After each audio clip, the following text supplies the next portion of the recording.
اعوذ باللہ من الشیطان الرجیم بسم اللہ الرحمن الرحیم نحمدہ ونصلی علی رسولہ الکریم۔ انتہائی قابل احترام سامعین و حاضرین، مجھ سے اچھے لوگوں، السلام علیکم ورحمۃ اللہ وبرکاتہ۔ درود پاک پڑھ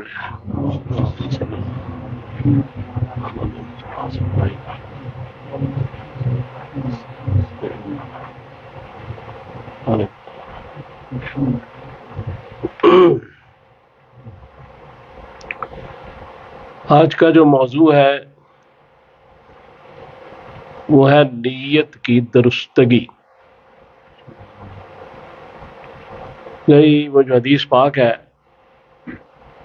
امام بخاری نے جو احادیث لکھی وہ سب سے پہلے اس حدیث کو لے کر آئے جو نیت کے بارے میں، حالانکہ یہ دوسری کتابوں میں اور جگہ پر ہے۔ انما الاعمال بالنیات، کہ اعمال کا جو دار و مدار ہے وہ نیتوں پر ہے۔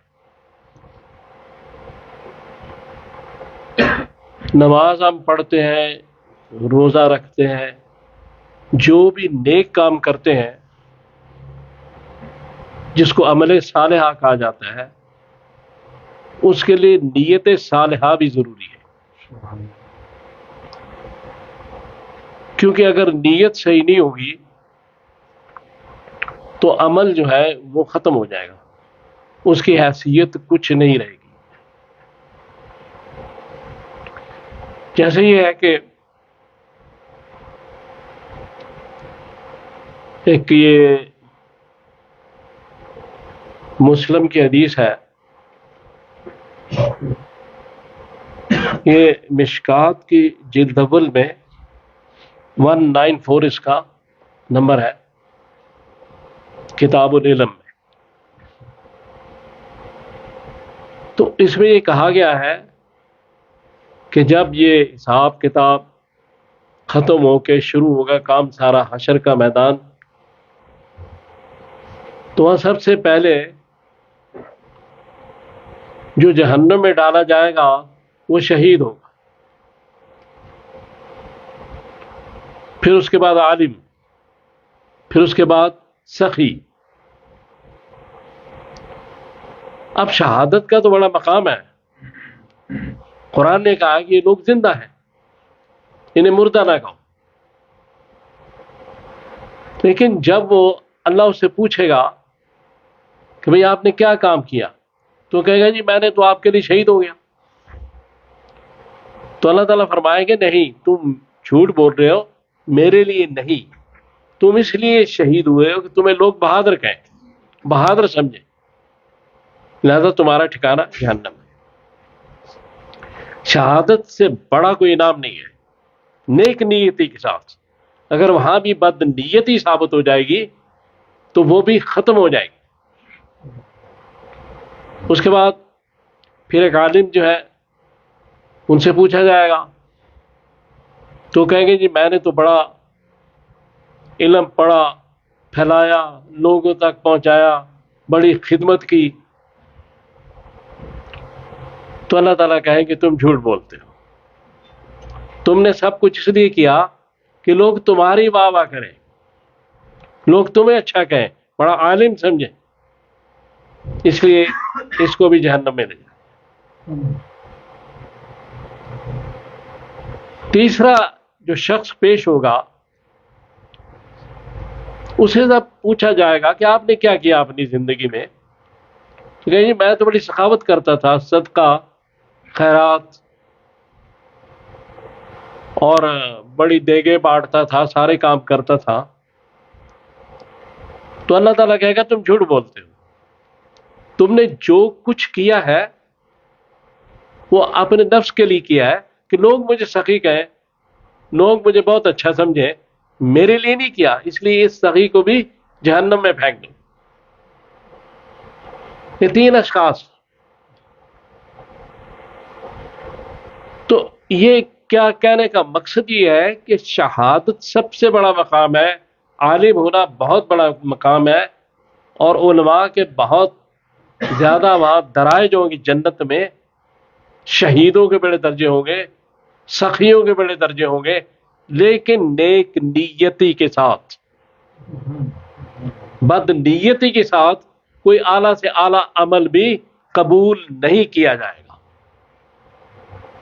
اس لیے امام بخاری رحمۃ اللہ علیہ نے اس حدیث کو احادیث شروع کرنے سے پہلے اس حدیث کو رکھا، جو اس باب کی حدیث نہیں تھی، جس میں انہوں نے اس کو بیان کیا کہ اس کی اہمیت واضح ہو جائے کہ جب تک نیت ہی درست نہیں ہوگی تو عمل کیا کریں گے۔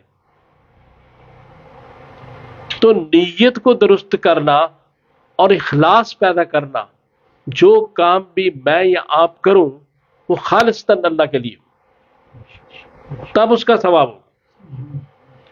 اگر نماز بھی لوگوں کو دکھانے کے لیے پڑھی جائے گی کہ لوگ مجھے نمازی پڑھیں، تو سورہ ماؤن میں اس کا بھی دیکھ لیں نتیجہ کیا ہے۔ لہذا اس لیے ہمیں جو بھی کام کرنا ہے، اخلاص خالص سے نکلا ہے۔ اب یہ علیحدہ بات ہے کہ آج کل دودھ بھی خالص نہیں ملتا، وہ ایک مسئلہ علیحدہ ہے، اور یہ مسئلہ بڑے عرصے سے چلا آ رہا ہے۔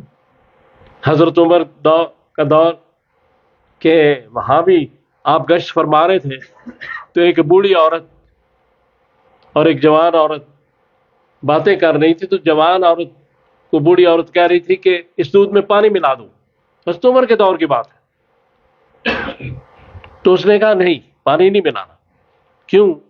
کہ خلیفہ وقت جو ہے انہوں نے منع فرمایا ہے اور یہ حرام ہے۔ تو اس بڑی عورت نے کہا کہ اس وقت کو دیکھ رہے ہیں؟ تو اس نے بڑا خوبصورت جواب دیا کہ اللہ تو دیکھ رہا ہے۔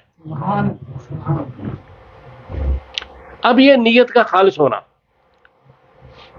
تو جب حضرت عمر رضی اللہ تعالیٰ عنہ وہاں سے گزر رہے تھے، انہوں نے ساری باتیں سنی، تو صبح انہوں نے اس مکان پہ پیغام بھیجا اور اس لڑکی کے ساتھ اپنے بیٹے کی شادی کر دی۔ تو عمل اچھا بہت ضروری ہے، اس میں شک و شبے کی گنجائش نہیں، لیکن نیت ہمیں ضرور درست کرنی چاہیے۔ سب سے پہلے مجھے کہ ہم اپنی نیتیں درست کریں۔ اگر نیتیں درست نہیں ہوگی، کسی عمل کا کوئی فائدہ نہیں ہوگا۔ اب دیکھیں، ایک واقعہ ہے کہ ایک صحابی مسجد نبوی میں نماز پڑھنے آئے، تو وہ اونٹنی پر آئے تھے، تو انہوں نے اونٹنی باندھنے کے لیے جگہ دیکھی، کوئی قلعہ وغیرہ نہیں ملا۔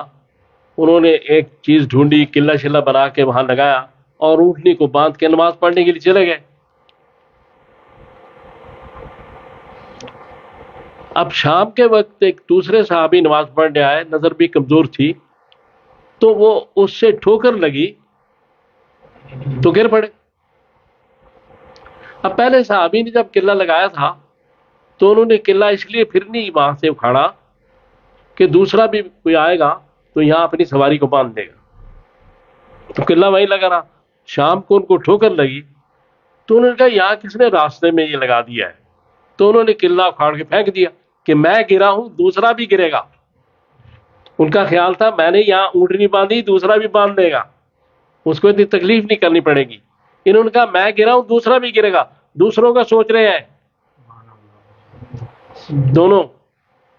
تو دوسرے دن یہ معاملہ دربار رسالت میں پیش ہو گیا۔ اب عمل مختلف ہے، ایک قلعہ لگا رہا ہے، ایک قلعہ اکھاڑ رہا ہے، متضاد چیزیں ہیں، متضاد عمل ہے، لیکن رسول صلی اللہ علیہ وسلم نے سن کے فرمایا دونوں کی نیت ٹھیک تھی، اس لیے دونوں کے عمل درست ہے۔ لہذا اعمال کا جو بنیادی طور پر دار و مدار ہے وہ نیتوں پر ہے۔ ہمیں نیت اپنی درست کرنی۔ نماز پڑھنے کے لیے ہم جاتے ہیں تو اگر کسی کو گھر میں کہہ دیں یا راستے میں کسی کو کہ میں ظہر کی یا عصر کی نماز پڑھنے جا رہا ہوں، یہ بھی نیت ہو جاتی ہے۔ اگر دل میں ہی کہہ دیں کہ میں نماز پڑھ رہا ہوں فرض نماز یہ، تو بھی نیت ہو جاتی ہے۔ الفاظ سے کہنا اچھی بات ہے، کہنا چاہیے، لیکن الفاظ سے نہ بھی کہا جائے، نیت ارادے کا نام ہے، اندر کی کیفیت کا نام ہے، یہ دل کا نام ہے۔ نیت روحانیت کا نام ہے، روحانیت یعنی روح کی نیت۔ لہذا شریعت جو ہے وہ اپنی جگہ ہے، لیکن نیت اپنی جگہ ہے۔ جسمانی عبادت کے ساتھ ہمیں روحانی طور پر بھی عبادت میں اسی طرح آنا چاہیے کہ ہماری نیتیں درست ہوں۔ نیتیں درست ہو جائیں گی تو ہر عمل جو ہے وہ اپنی اس معراج پہ ہوگا جہاں اس کا ثواب ہوگا۔ تو اس لیے اللہ تعالیٰ سے دعا کریں کہ اللہ تعالیٰ مجھے اور آپ کو توفیق دے کہ میں نے جو باتیں کی ہم ان پہ عمل کر سکیں۔ صلی اللہ تعالیٰ علی خیر خلقہ محمد و آلہ و اصحابہ اجمعین برحمتک یا